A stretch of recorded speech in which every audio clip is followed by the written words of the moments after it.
Hello, Farmers Branch. Time for Bible study from the big, comfy chair. Tonight's my comfy desk chair, though. It is comfy.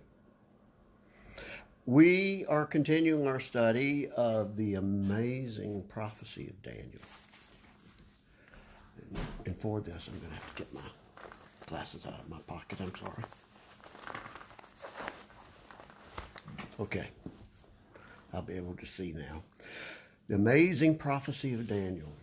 And we have gone through the first 6 chapters and some additional material that's usually associated with the book of Daniel.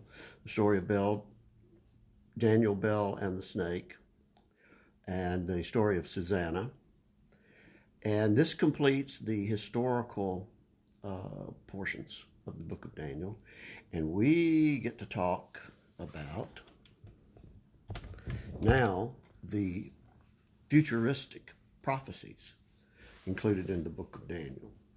Now, these prophecies have, for many years, been considered some kind of contemporaneous account from the Second Temple period.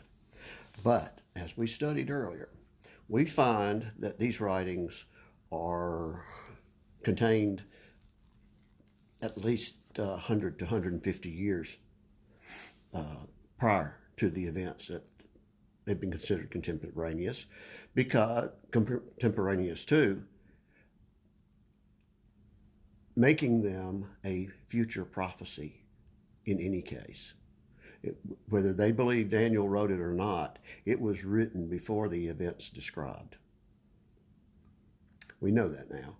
And so the reason that they said it had to have been written contemporaneous to the events is has such amazing historical accuracy. It's as if someone already knows the history involved and is writing the prophecy. So let's get into these amazing prophecies. Now, I'll warn you that my reading of these books differs a great deal from most commentaries.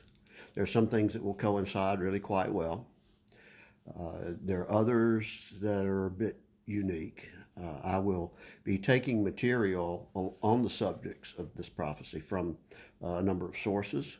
I've read 10 to 15 different translations, including different voices in the Greek Old Testament, from the Old Greek Septuagint, and from the Adonian Revised Greek Old Testament. There's a great deal of concordance for most of the material in the prophetic futurist portions of Daniel. But when we get to chapter 9, it has been tampered with, and it is just all over the place. There are very few agreeing voices, either from translators or from the original texts. So hang on to your hat. This is going to be a little bit of a wild ride. But tonight, it's not so wild.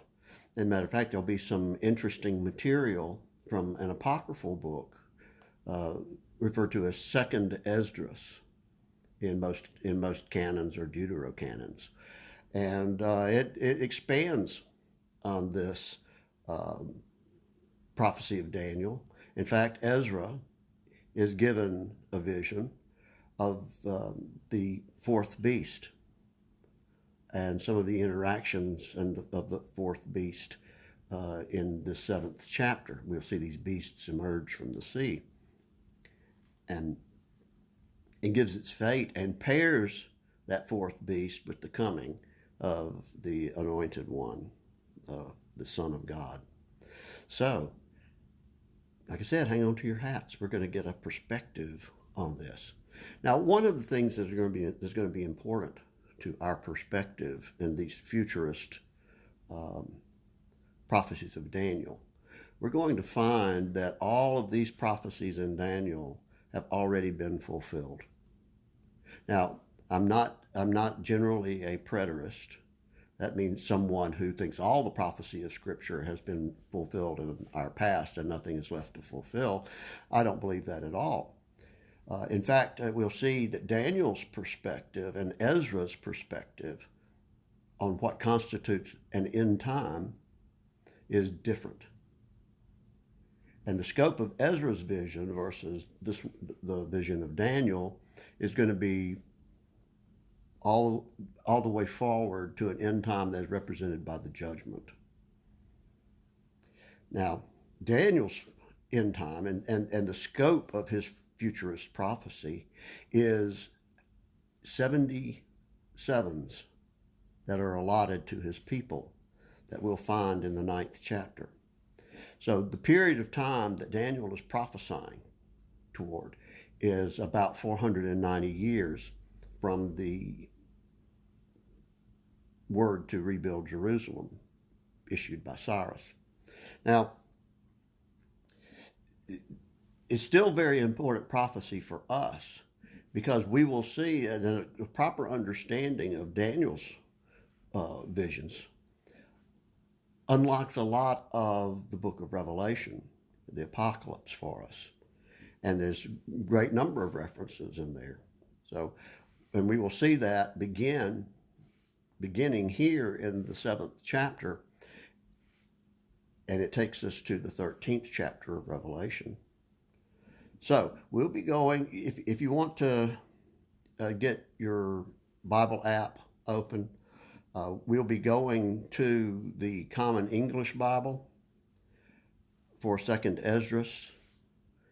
And I may not get to that reading tonight, but I may. And because his vision is rather lengthy.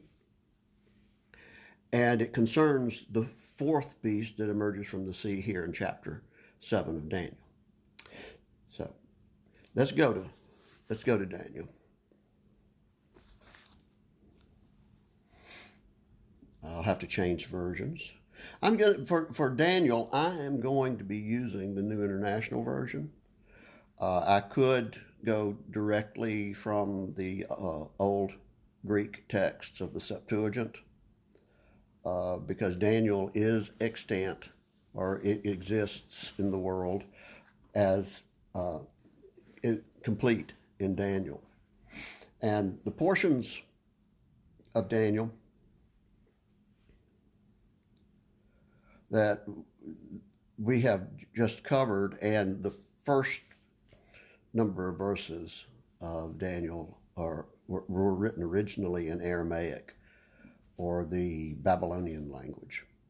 And here we begin to have some Hebrew down into the 7th chapter of Daniel.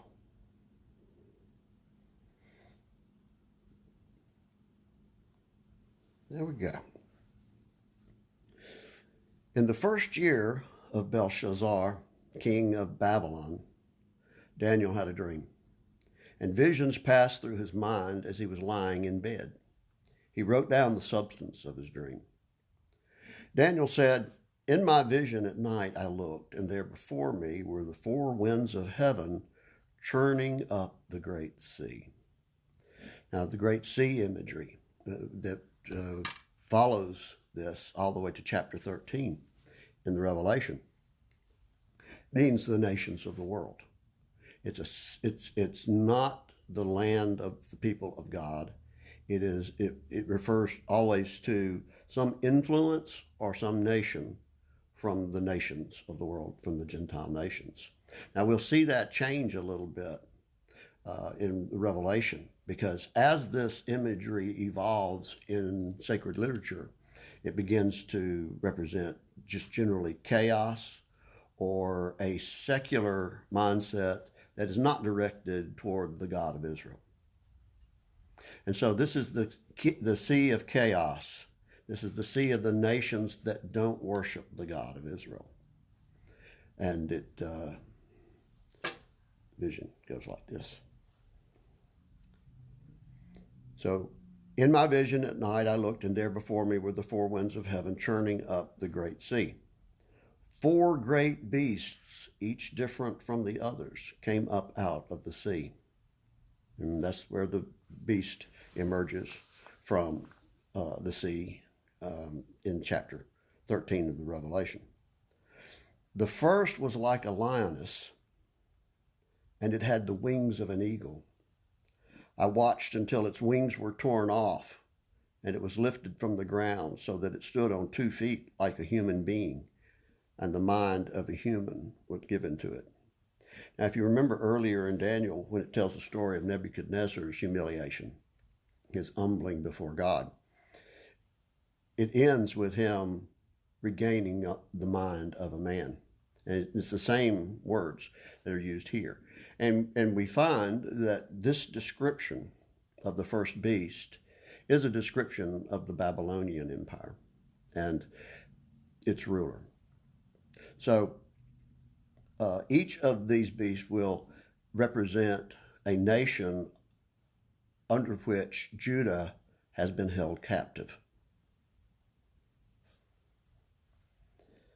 So the first, like a lioness, with the wings of an eagle, and the wings were torn off. But it arose to its feet, and it was given the mind of a human being. The head of gold in the statue dream from the second chapter. After that, I looked, and there before me was another beast. So there's a second beast. One that looked like a leopard, and on its back it had 4 wings like those of a bird. This beast had 4 heads. The number of heads, we're going to count them up at the end here. It's important. It had 4 heads, and it was given authority to rule. I'm sorry, my nose itches here. My allergies are killing me. Now this beast, I think I skipped one, didn't I? And there, let me go back to verse 5, I'm sorry. And there before me was a second beast, which looked like a bear, and it was raised up on one of its sides, meaning it's larger on one side than the other. And this is describing the Medo-Persian Empire.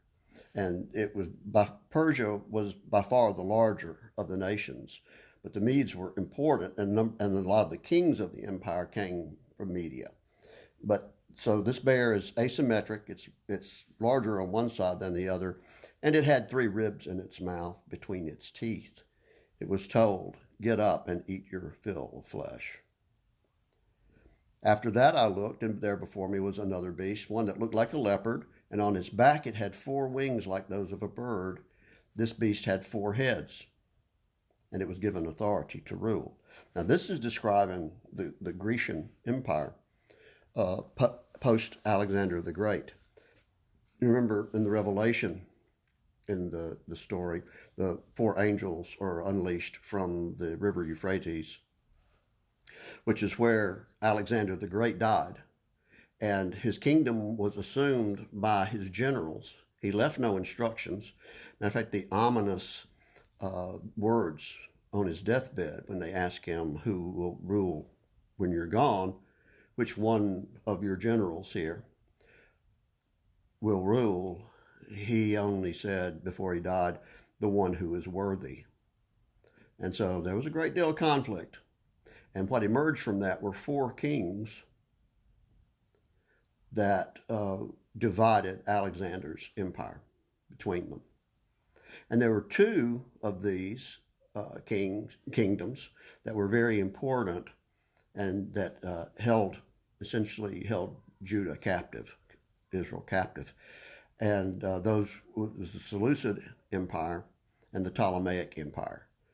The Ptolemies at first were and we'll see them come back in this prophecy of Daniel as the kings of the north and the kings of the south. The king of the south being the Ptolemaic Empire, and the kings of the north being the Seleucids. And so we'll get to all that when we get there. But what's being described here are the 4 kingdoms that emerged from Alexander the Great's empire. And we'll hear more about Greece in the 8th chapter. Now, most importantly, we have the 4th beast. But so far, we've got the first beast with one head, the second beast with one head, the third beast with 4 heads gives us 6. So we've got one more beast. And what happens to this head is important to the symbolism that we see in the 13th chapter of Revelation. So if we want to understand the Revelation, we really do need to understand Daniel and a proper understanding of what's being represented in the Revelation.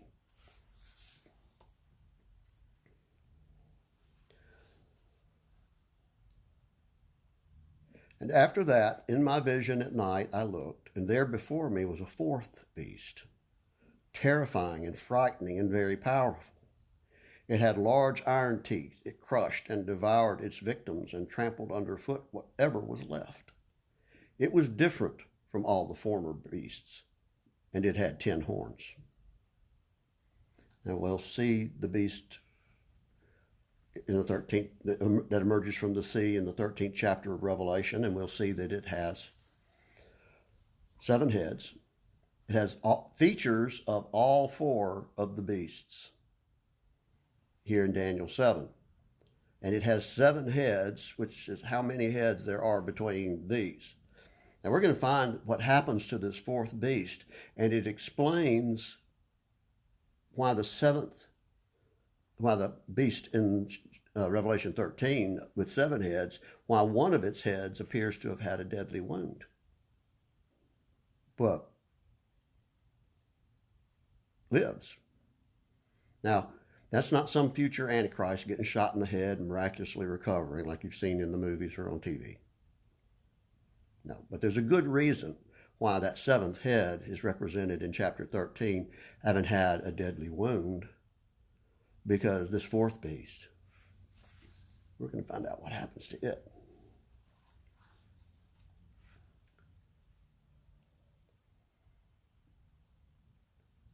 And again, you recall in 13th chapter of Revelation, that beast has 10 horns. It's the horns that are on the head of the 4th beast. So it's that head with the deadly wound that has the 10 horns. It says, while I was thinking about the horns, there before me was another horn, a little one, which came up among them, and 3 of the first horns were uprooted before it. So this is a total of 11 horns that are involved. Now, this does have some significance in some of the other ancient Near East mythology. And I'm not going to go into that a lot, but it is interesting, and because I'm not sure, it makes me unsure whether or not this number of horns has literal importance. Like if it's talking about the literal number 10 in respect to kings, if it's talking about, because historically it's very hard to place a list of any meaning and fit it into the history of what we'll find out is the Roman Empire.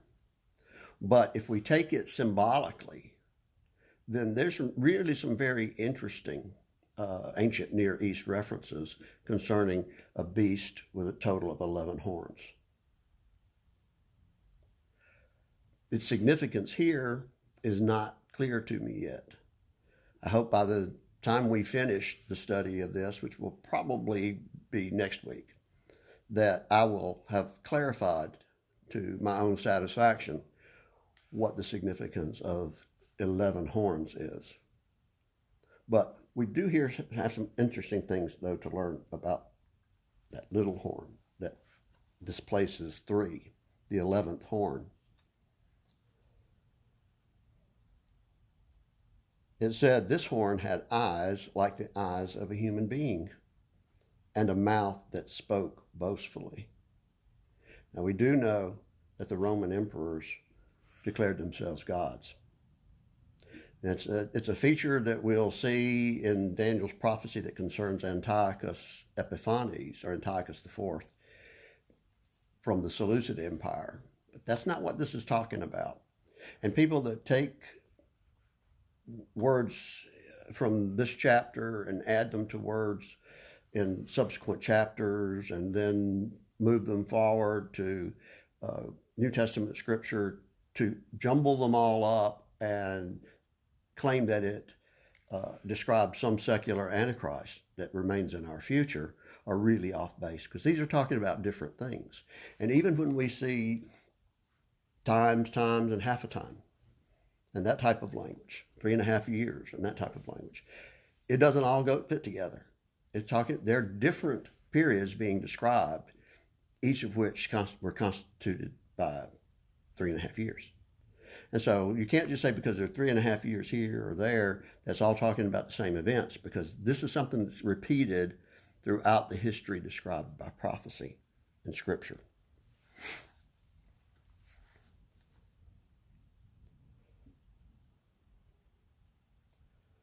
As I looked, thrones were set in place. So here is the final nation that would dominate Judah, and things are not going to go well for it. And also things are not going to go well for Judah. Now, not the disposition on these beasts that we see described as we read doesn't just talk about the nation that is represented by the beast. It speaks to the fate of the Jewish nation under its rule. So here we go. The fourth beast has spoken boastfully, and God is about to judge them. So thrones were set in place as he looked, and the Ancient of Days took his seat. His clothing was as white as snow. The hair of his head was like white wool. His throne was flaming with fire, and its wheels were all ablaze. This is imagery now from Ezekiel's prophecy. A river of fire was flowing, coming out from before him. Thousands upon thousands attended him. 10,000s times 10,000 stood before him. The court was seated, and the books were opened. And I continued to watch because of the boastful words the horn was speaking. And I kept looking until the beast was slain and its body destroyed and thrown into the blazing fire. The other beasts had been stripped of their authority but were allowed to live for a period of time. Let's talk about that. You know, that head that appears to have had the deadly wound? Well, this is where it got the deadly wound. It is the head of the fourth beast, who is crushed and its body burned. And this describes not only the fate of the empire, but it also describes the fate of Judah under the domination of the empire.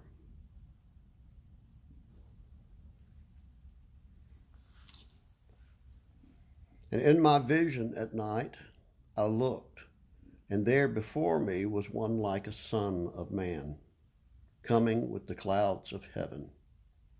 Now, we've discussed this before, and we see the same imagery in the 14th chapter of Revelation, speaking about the Son of Man coming in the clouds. And in ancient Near East literature, the deity coming in the clouds was always coming in judgment. It's not a good thing to see your God coming in the clouds. Good things are not going to happen when your deity, your God, is coming in the clouds, with the clouds, or in the clouds. And that's why I think people misunderstand the ascension. Jesus went up in the clouds, and the angels say he'll be coming back the same way. As you've seen him go, that's how he's going to return. And it wasn't these weren't fluffy little pillowy clouds. He's not going to be coming back in the clouds either on the occasion of Revelation 14, or the next time he returns, he's not going to be reclining, playing a harp. There's going to be violence associated with when God comes with the clouds. And they're thunder clouds. They're not fluffy little pillows.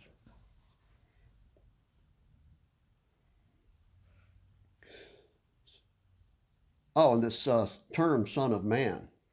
Now, Jesus refers to himself as the Son of Man. And however, I don't think that he is using that title because of its inclusion here. I think John uses the Son of Man title in the 14th chapter of Revelation because it's associated with what we're reading right here. And it is Jesus, but here the Son of Man is Ben Adam, a human being, a son of Adam. So he was like one of the sons of Adam. I think that the title Son of Man that Jesus is using and that is commonly referred to in the New Testament is actually as it is used in the book of 1st Enoch. In the book of 1st Enoch, the pre-existent Christ is spoken of by several things: the anointed, the elect one, as well as the Son of Man. So I think the use of that title by Jesus is Enochian in the sense that I find it, I don't find it elsewhere in reference to Christ other than the book of 1st Enoch and here in Daniel. And here in Daniel, I think this reference is the one in John's vision. One like a son of man coming with the clouds of heaven. He approached the Ancient of Days and was led into his presence. He was given authority, glory, and sovereign power. All nations and peoples of every language worshipped him. His dominion is an everlasting dominion that will not pass away, and his kingdom is one that will never be destroyed. That's wonderful. And so here, to sum it up before we get into the explanation given to Daniel, we have the 4 nations that held Judah captive, and we've seen their disposition and something of their nature. And we've also seen the fate of the Jewish nation under their domination.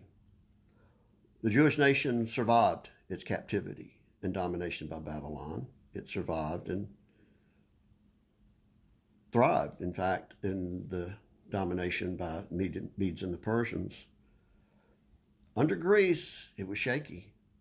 The 2 olive trees, the 2 lampstands that represented the messianic hope and the law and the prophets were at one point figuratively dead in the streets of Jerusalem just before the Maccabean Civil War. And we're going to find that talked about in Daniel prophesies that.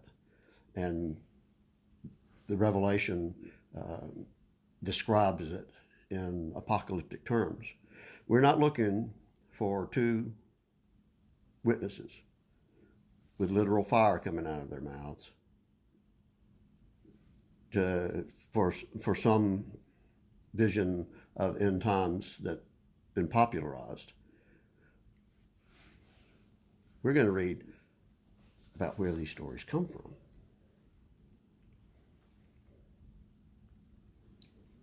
So, we get to the interpretation of the dream that's given to Daniel. I, Daniel, was troubled in spirit, and the visions that passed through my mind disturbed me. So here's this terrible beast, and he's beginning to understand that this has something to do with his people. That his people are going to live through 3 beasts, but the end of the period of time that Daniel will prophesy, the end times that Daniel speaks of, will come under the rule of Rome. So he knows it's a dire prediction for his people. So I approached one of those standing there and asked him the meaning of all this. So he told me and gave me the interpretation of these things. The four great beasts are four kings or kingdoms that will arise from the earth. But the holy people of the Most High will receive the kingdom and will possess it forever. Yes, forever and ever. He's saying, Daniel, you're going to be prophesying about an end time that's going to come in 70 weeks of years that have been allotted for your people, and we'll get to that in the 9th chapter. He said, but the holy people of the Most High will receive the kingdom and will possess it forever. Yes, forever and ever. That term is not referring to the Jewish nation or the people of Israel. Certainly some of them are going to be included, but this is talking about Christ's church. And it's the authority that this Ben Adam, the Son of Man, is being given by him who sits on the throne, the Ancient of Days. So he understands that his people will survive the Babylonians.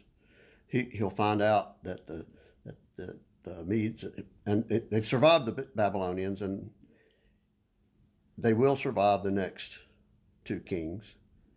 But the fourth king, the fourth kingdom, will be the end of the time allotted to his people. And so the angel encourages him here right off and says, but don't worry. The holy people of the Most High will receive the kingdom and possess it forever. Cheered him up a little bit, I hope. But then he's still concerned about that fourth beast. He says, then I wanted to know the meaning of the fourth beast, which was different from all the others and most terrifying, with its iron teeth and bronze claws, the beast that crushed and devoured its victims and trampled underfoot whatever was left. So here he's talking, this is talking about the fate of the Jewish nation under the rule.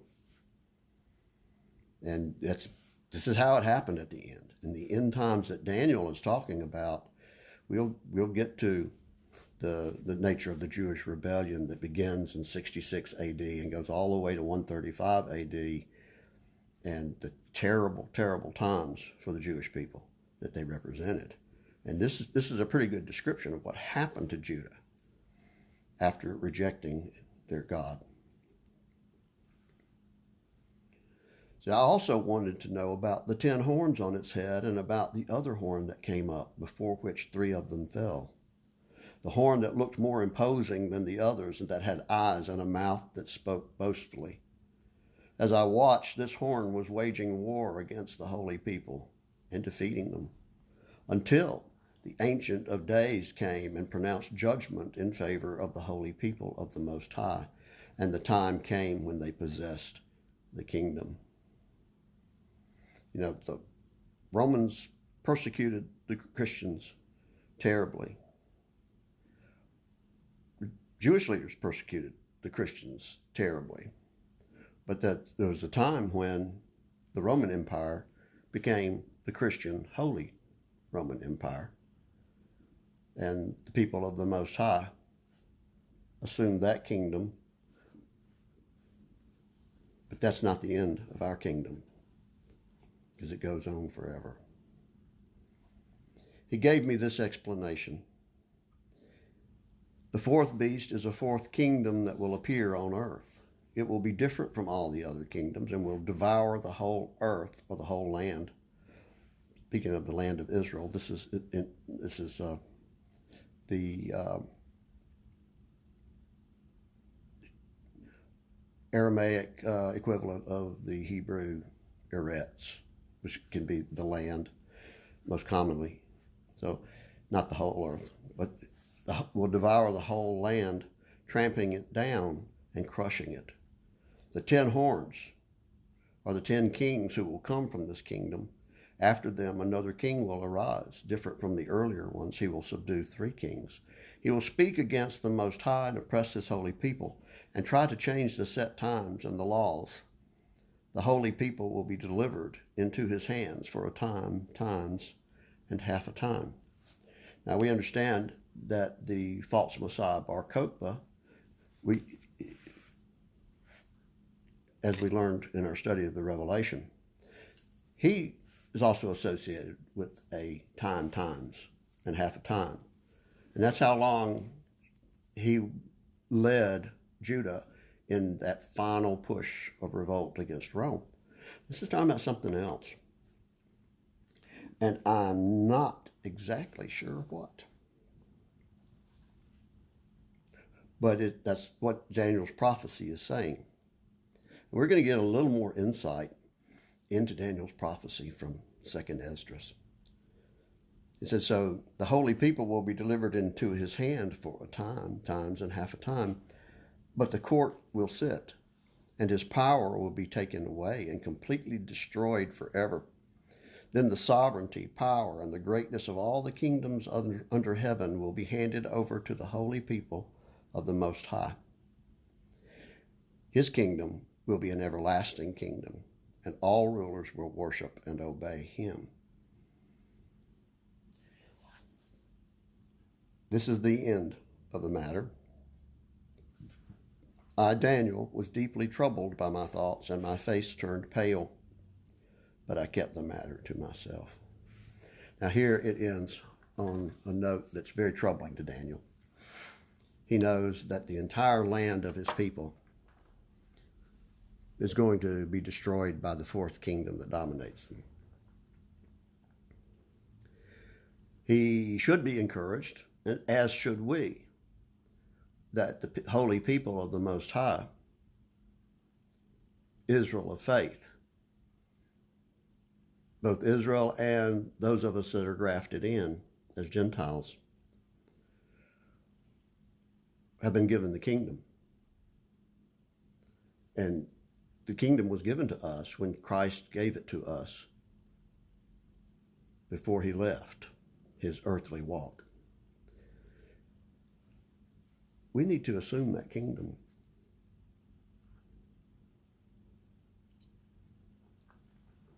It's been given to us. We need to start thinking in terms of how it is that we are going to assume that kingdom. And I don't mean by physical force or violence. I mean, we're coming upon that time, this next end time, when Christ establishes his rule with an iron scepter, and we are to reign with him. What we're being prepared for. We need to be ready to assume possession of that kingdom that we've already been given. Good night, Farmers Branch.